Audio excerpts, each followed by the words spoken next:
Hey, good afternoon, everyone. Chris Dime here. I just got back from the National Training Center. It was really hot in the Mojave Desert, but I'm back now and I thought I would push out a video on I-bonds. They're getting a lot of traction. I've talked to a number of clients about them. So I thought we'd talk about three things in particular. What are I-bonds? How are they taxed? And some things to think about as to whether or not they're in your best interest. So let's jump in. Number one, what are I-bonds? So I-bonds are bonds you can purchase that are directly offered by the Treasury Department. You can't buy them from a financial advisor like myself or anybody else. You'd have to go to the Treasury Direct website and buy directly from them. Now, I'm not saying whether that's in your best interest or not. I'm just saying that's how you would access them. Another thing to know as to what are these, they are essentially investment vehicles that you can purchase directly from the government, and they have a government guarantee attached to them. Very rarely is something guaranteed in the investment space, so it's nice to know that there's a guaranteed alternative out there for your money. And the reason these are so popular right now is because since they're tied to inflation metrics, the 6-month interest rate is 9.62%. Now that rate will change at the end of October and they'll come out with a new rate. You'll be tagging along for the ride of whatever that rate is. Most people are prognosticating that the rate will be even higher because it's tied to inflation, which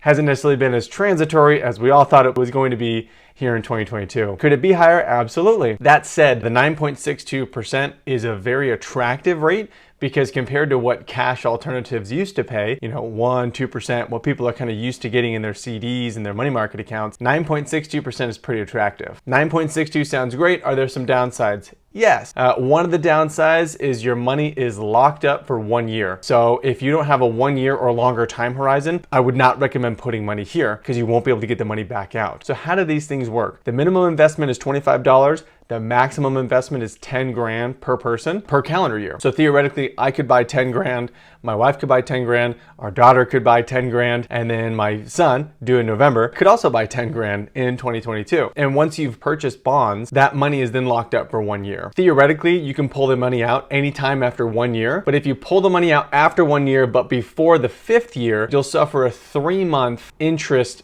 payment reduction in the interest you would receive. It's essentially a 3-month interest rate penalty to not take your money out before that 5th year. Obviously, if you need the money, probably in your best interest to take the money out, or if there's some alternatives you were gonna invest into, just know you won't get the full 9.62% or whatever the prevailing interest rate is at the time. You'll get something less than that. That being said, after that 5th year, it's all gravy. You can pull the money out, no penalties. From a taxation standpoint, something to be cognizant of, these are not state income taxable. So if you live in a state other than Washington where there's a state income tax of some kind, you won't have to worry about that on your state income tax return. They are federally income taxable, however, so something to keep in mind that it's not all tax-free. However, if you do redeem your proceeds from the Treasury and then you use those proceeds on education costs specifically, using Form 8815 on your tax return, you're able to exclude the interest that you otherwise would have had to pay taxes on. You're allowed to exclude that tax via an education exclusion. Again, that's Form 8815. Page 2 of Form 8815 will show you some of the qualifications to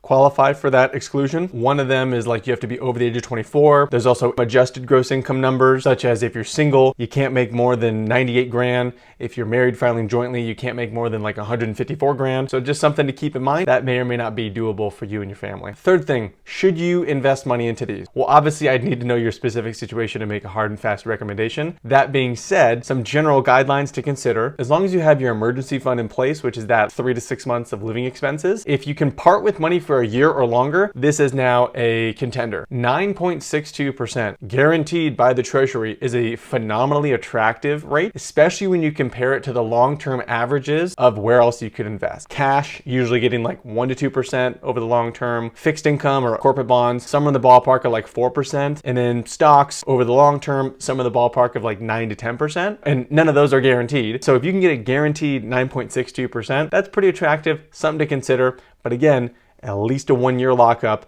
And if you take your money out before that 5th year, you won't get the full credit. You'll suffer 3 months of not interest payments. So hopefully that was helpful in sharing a little bit about these I-bonds and why they're so hot right now. Might be something to look into. Speak with your trusted financial professionals to come up with a good strategy. Would love to hear what you are all doing if you've invested in I-bonds. Ultimately, if you think something like this is a no-brainer or if there's some other obstacles to watch out for. Have a great rest of your week. Good to see you all again. Talk to you later.